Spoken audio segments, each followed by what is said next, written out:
नमस्कार दोस्तों, स्वागत है आप सभी का। हम बात करने वाले हैं आज की एक बहुत बड़ी खबर पे, जिसके बारे में आप सभी को जानना चाहिए। ये इतना ज़्यादा ज़रूरी क्यों है? क्योंकि ये हमारे देश से जुड़ा हुआ मुद्दा है।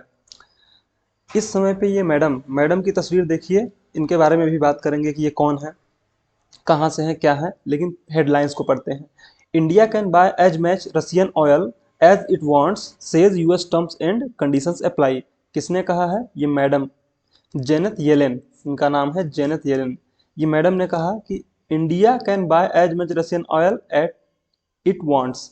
जितना चाहिए रसिया से तुम तेल खरीदो। इससे पहले ये लोग क्या कह रहे थे कि नहीं भाई, रसिया से तेल मत खरीदो, रसिया से तेल हम तुमको नहीं खरीदने देंगे, क्योंकि रसिया ने यूक्रेन पे आक्रमण किया है। तो अगर तुम रसिया से तेल खरीदोगे तो मतलब यूक्रेन की लोगों की जो जान जा रही है उसके लिए तुम जिम्मेदार हो। ओके। लेकिन अब मैडम के सुर बदल रहे हैं। ये मैडम कौन है? आप हमारी बातों से समझ गए होंगे कि ये मैडम कहाँ की होंगी। गेस कर लीजिए। हाँ, ये वहीं की है, अमेरिका। अमेरिका की हैं। और इतनी बड़ी बात बोली है तो जरूर ये किसी न किसी बड़ी पोजीशन पे होंगी। तो इनके बारे में भी हम बात करेंगे कि ये कौन है, क्या है, कैसे हैं।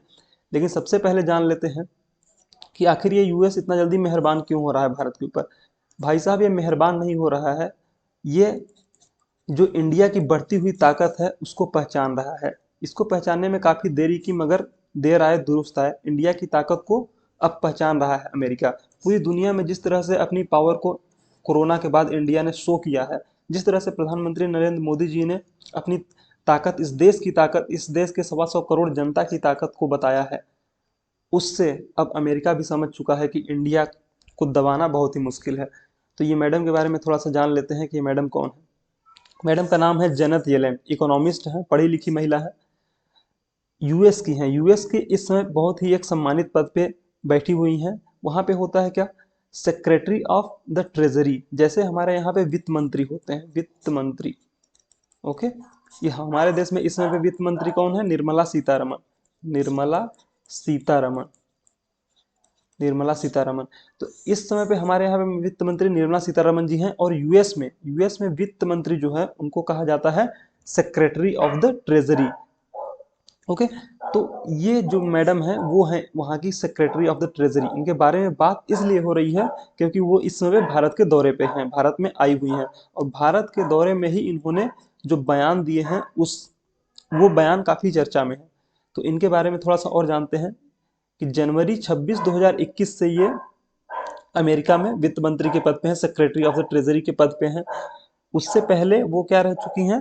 15th chair of the Federal Reserve. Fed की भी चेयरपर्सन रह चुकी हैं। ओके। फ्रॉम 2014 टू 2018, 2014 से 2018, मतलब काफी पढ़ी लिखी महिला है। ऐसा नहीं कि जैसे यहाँ पे किसी को भी उठा के मंत्री बना दिया जाता है, तो वहाँ पे अमेरिका में ऐसा नहीं होता। पढ़े लिखे लोग ही अच्छी पोजीशंस पे जाते हैं। ये बहुत अच्छी बात है। हमारे देश में भी ऐसा होना चाहिए। ओके। आगे देखते हैं हम कि मैडम ने ऐसा क्या कहा है कि जो मैडम है यूएस की, ये येलेन मैम, येलेन ने क्या कहा? इन्होंने कहा कि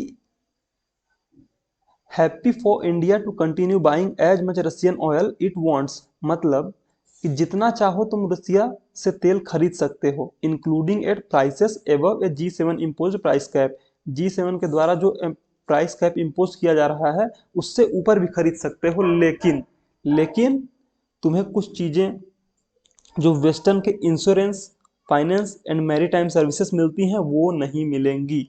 उनको छोड़ के अगर तुम जी प्राइस कैप के ऊपर से लेते हो, अगर इंडिया प्राइस कैप के ऊपर से खरीदता है रसिया से ऑयल, मतलब जो प्राइस कैप ऊपर लगाया गया है उससे अधिक पे खरीदता है, तो ये सभी सर्विसेज जो यूएस प्रोवाइड करता है। आपको पता होना चाहिए कि जो तेल रसिया से निकला या फिर मिडिल ईस्ट से निकला वो किसी दूसरे कंट्री या फिर इंडिया या चाइना में जा रहा है, इंडिया एंड चाइना में जा रहा है। तो सिर्फ ऐसा नहीं है कि आप गए यहाँ से खरीदे और यहाँ लेके चले आए, ऐसा नहीं होता है। जो शिप्स होती हैं, जो कंटेनर्स आते हैं, इन सभी चीज़ों को लाने और ले जाने में जो सर्विसेज लगती हैं बीच में, वो यूएस प्रोवाइड करता है। और पूरा वर्ल्ड उन पे रिलाई करता है, भरोसा करता है कि हाँ, अगर इनके द्वारा जो इंश्योरेंस प्रोवाइड किया जा रहा है तो उस पर हम भरोसा कर सकते हैं कि माल कहीं भी रास्ते में चोरी नहीं होगा और माल जो हमारा आ रहा है सही सलामत पहुंच जाएगा, क्योंकि भारी भरकम पैसा चुकाया जाता है और बड़ी मात्रा में ये तेल एक देश दूसरे देश से खरीदता है, गल्फ कंट्रीज से या फिर रसिया से ये परचेज किया जाता है। ईरान से नहीं ले रहे हैं क्योंकि ईरान पे अमेरिका ने सैंक्शंस लगा रखे हैं, अमेरिका ने सैंक्शंस इम्पोज कर रखे हैं। हालांकि ईरान ने कहा था इंडिया से कि तुम जिस प्राइस पे रसिया से खरीद रहे हो उसी प्राइस पे हम भी तुम्हें देने को तैयार हैं, लेकिन इंडिया ने अभी तक इस पे कोई अपना पक्ष नहीं रखा है, कोई भी अमेरिका को ईरान को जवाब नहीं दिया है। इसके साथ ही साथ उन्होंने क्या कहा है कि आप अगर चाहें तो रसिया से तेल खरीदिए, लेकिन जो प्राइस कैप हमने डिसाइड किया है उस प्राइस कैप पे खरीदिए, तो हम आपको जो सर्विसेज मिलती हैं यूएस के द्वारा वो सर्विसेज भी देते रहेंगे, हमें कोई दिक्कत नहीं है। आखिर ये इतना बड़ा बदलाव क्यों आ रहा है अमेरिका के बिहेवियर में? याद करिए 7 महीने पहले अमेरिका क्या कहा करता था कि जो भी रसिया से तेल खरीदेगा वो जिम्मेदार होगा, यूक्रेन में लोगों की जान जो भी लोगों की जान जाएगी उसके लिए जिम्मेदार होगा। आज वही अमेरिका क्या कह रहा है कि आप रसिया से तेल खरीद सकते हैं लेकिन प्राइस कैप पे। अरे भाई, हम रसिया से तेल इसीलिए खरीद रहे हैं क्योंकि हमें सस्ता मिल रहा है। उससे पहले हमें मिडिल ईस्ट से सस्ता मिलता था तो हम मिडिल ईस्ट से खरीद रहे थे, अभी हमें रसिया से मिल रहा है तो हम रसिया से खरीद रहे हैं। हमें अपने लोगों की, अपने देश का हित ही ज़्यादा सर्वोपरि लगता है, इसलिए हम अब वही करेंगे जो हमें अच्छा लगता है, जो हमारे लिए होगा, हमारे हित में होगा, हमारे देश के हित में होगा। आगे हम देखते हैं कि आखिर ये प्राइस कैप क्या है, इसके बारे में भी थोड़ा सा बात करते हैं। The cap is a concept promoted by US since the EU first proposed an embargo on the Russian oil in May to punish Moscow for its invasion on Ukraine। Ukraine पे जब अमेरिका ने, रसिया ने invasion किया, आक्रमण किया, एक तरह से आक्रमण तो नहीं कर सकते लेकिन हाँ एक मिलिट्री ऑपरेशन चालू किया, उसके बाद जो यूरोपियन यूनियन था उसने क्या कहा कि हम तेल नहीं खरीदेंगे रसिया से हम तेल नहीं खरीदेंगे। अभी भी आपको पता होना चाहिए, इंडिया जितना तेल एक महीने में खरीदता है रसिया से, उतना तेल यूरोपियन यूनियन एक दिन में खरीदता था रसिया से। यूरोपियन यूनियन एक दिन में रसिया से उतना तेल खरीद लेता था। तो अभी भी हम उतना बहुत ज़्यादा मात्रा में तेल नहीं खरीद रहे हैं, लेकिन ये वेस्टर्न वर्ल्ड किसी के ऊपर दबाव बनाने का कोई मौका नहीं छोड़ते हैं। लेकिन अब की बार हम भी अच्छे से खड़े हैं। पिछले 10 साल पहले जब ईरान पे सैंक्शंस लगे थे तो हम जो ईरान से जितना तेल खरीदते थे हमने धीरे धीरे करके ईरान से इंपोर्ट टोटली बंद कर दिया। लेकिन इस बार ऐसा नहीं हुआ, इस बार भारत किसी के दबाव में नहीं आया। भारत ने वही किया जो उसके फायदे का था। पहले हम मिडिल ईस्ट से लेते थे, इस समय पे हम सबसे ज़्यादा तेल इंपोर्ट कर रहे हैं रसिया से, क्योंकि वो हमारे हित में है, हमारे लिए सस्ता है। पूरे वर्ल्ड के मार्केट को देखें अगर, तो इस समय पे इस तरह का सीन बना हुआ है कि एनर्जी का पूरे तरह से क्राइसिस है, एनर्जी क्राइसिस चल रहा है। पर डॉलर पर बैरल $110 पर बैरल प्राइसेस, क्रूड ऑयल के प्राइसेस पहुंच चुके हैं लगभग। तो प्राइसेस काफ़ी तेज़ी से इंक्रीज हुए हैं। तो जहाँ से हमें सस्ता मिल रहा है, हम कोई बहुत अमीर विकसित देश नहीं है, हम विकासशील देश हैं। हमारी जो $3 ट्रिलियन की इकोनॉमी है टोटल, लेकिन हमारा इंपोर्ट, हम तीसरे सबसे बड़े इंपोर्टर हैं ऑयल के मामले में। तो हमें अपनी ज़रूरतों के हिसाब से फैसले लेने हैं। हम उन्हीं से इंपोर्ट करेंगे ज़्यादा से ज़्यादा तेल जहाँ से हमें सस्ता मिलेगा। हमारे एक्सटर्नल अफेयर्स मिनिस्ट्री, विदेश मंत्री जो है डॉक्टर एस जयशंकर साहब, तो इन्होंने क्या कहा, इन्होंने जब ये अमेरिका गए हुए थे दौरे पे, तो इन्होंने कहा कि हम तेल वहीं से खरीदेंगे जहां से हमें सस्ता मिलेगा।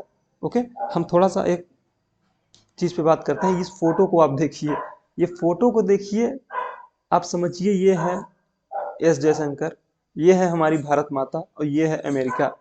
तो अब गुड्डू पंडित जो हैं हमारे एस जयशंकर साहब, वो क्या कहते हैं कि हमारी मम्मी को चाहिए फुल इज्जत, अब हम दबेंगे नहीं बाबू, क्योंकि अब हम बड़े हो चुके हैं। अब वो हम गुड्डू नहीं रहे जो लिबी लिबी करते थे। तो अब बदल गया है देश, हमारा भारत बदल चुका है, हम भी काफी बड़े हो चुके हैं, तो हमें भी चाहिए फुल इज्जत। देखते हैं कि एस जयशंकर साहब ने क्या कहा था। जब एस जयशंकर साहब रसिया के विजिट पे गए हुए थे लास्ट वीक, ओके, तो उन्होंने कहा India would continue to buy Russian oil, Russian crude, because it works to its advantage. मतलब ये हमारे फायदे के लिए है, हम रसिया से तेल लेते रहेंगे, इस बार हम दबाव में नहीं आने वाले किसी के। रसिया से तेल खरीदना हम बंद नहीं करेंगे। There is stress on the energy market created by a combination of factors. बहुत से फैक्टर्स को मिला करके एक एनर्जी मार्केट में है जो स्ट्रेस बना हुआ है, प्राइसेस जिस तरह से इंक्रीज हो रहे हैं, तो हम वर्ल्ड के तीसरे सबसे बड़े कंज्यूमर हैं। हमारा इंपोर्ट बहुत ज़्यादा है लेकिन हम उतनी बड़ी इकोनॉमी नहीं है, इसलिए जहाँ से भी हमें सस्ता मिलेगा वहाँ से हम तेल खरीदते रहेंगे, जहाँ से भी हमें फायदा होगा वहाँ से हम तेल खरीदते रहेंगे। हम किसी के दबाव में आने वाले नहीं हैं, हम किसी के दबाव में आने वाले नहीं हैं। हमें जहाँ से भी तेल सस्ता मिलेगा, जहाँ से भी हमें सहूलियत मिलेगी, हम तेल लेते रहेंगे। और अब अमेरिका भी ये बात को धीरे धीरे मानने लगा है कि भारत को दबाना सबके बस की बात नहीं है, और अब तो किसी के भी बस की बात नहीं है, क्योंकि हम अपने आप में एक बहुत बड़ी अर्थव्यवस्था बनने जा रहे हैं अगले 10 सालों में। अगर हम अगले 10 ईयर्स में तीसरी थर्ड लार्जेस्ट इकोनॉमी हो जाए, तो इसमें कोई दो मत नहीं है कि हम अगले 25 से 30 सालों में दूसरी सबसे बड़ी अर्थव्यवस्था बन जाएंगे। हम उसी की ओर तेजी से काम कर रहे हैं, हमारी गवर्नमेंट भी उसी की ओर तेजी से काम कर रही है। और अब जो हमारे एस जयशंकर साहब हैं, उन्होंने फुल फॉर्म में आके कह दिया है कि हमें जहां से जो चीज़ सस्ती मिलेगी हम वो खरीदेंगे, जिसे बेचना होगा उसे बेचेंगे, अमेरिका के दबाव में नहीं आएंगे, चीन से हमें कोई बहुत ज़्यादा मतलब नहीं है। हमें जहाँ से जो सस्ता मिलेगा हम वहाँ से खरीदेंगे, जिसको बेचना होगा उसको बेचेंगे। हम S-400 लेते हैं रसिया से, हम बहुत से आर्म्स एंड एम्यूनेशंस लेते हैं रसिया से, हम अमेरिका से भी डील करते हैं, अमेरिका से भी इम्पोर्ट एंड एक्सपोर्ट करते हैं, हम चाइना से भी व्यापार करते हैं, हम ईरान से भी बहुत सी चीज़ें लेते हैं, हम यूक्रेन में भी हमारे बच्चे पढ़ने जाते हैं। तो पूरे वर्ल्ड में इंडिया जो है इस समय पे सेंटर ऑफ द पीस के रूप में कह सके, शांति स्थापित करने वाला and centre of the trade भी हो सकता है। तो हमें अपनी ज़रूरतों के हिसाब से ही काम करना है, हम वही खरीदेंगे जो हमारे फायदे का होगा, हम वही करेंगे जो हमें अच्छा लगेगा। थैंक यू सो मच हमारे साथ बने रहने के लिए। इस वीडियो को ज़्यादा से ज़्यादा लाइक कीजिए, शेयर कीजिए और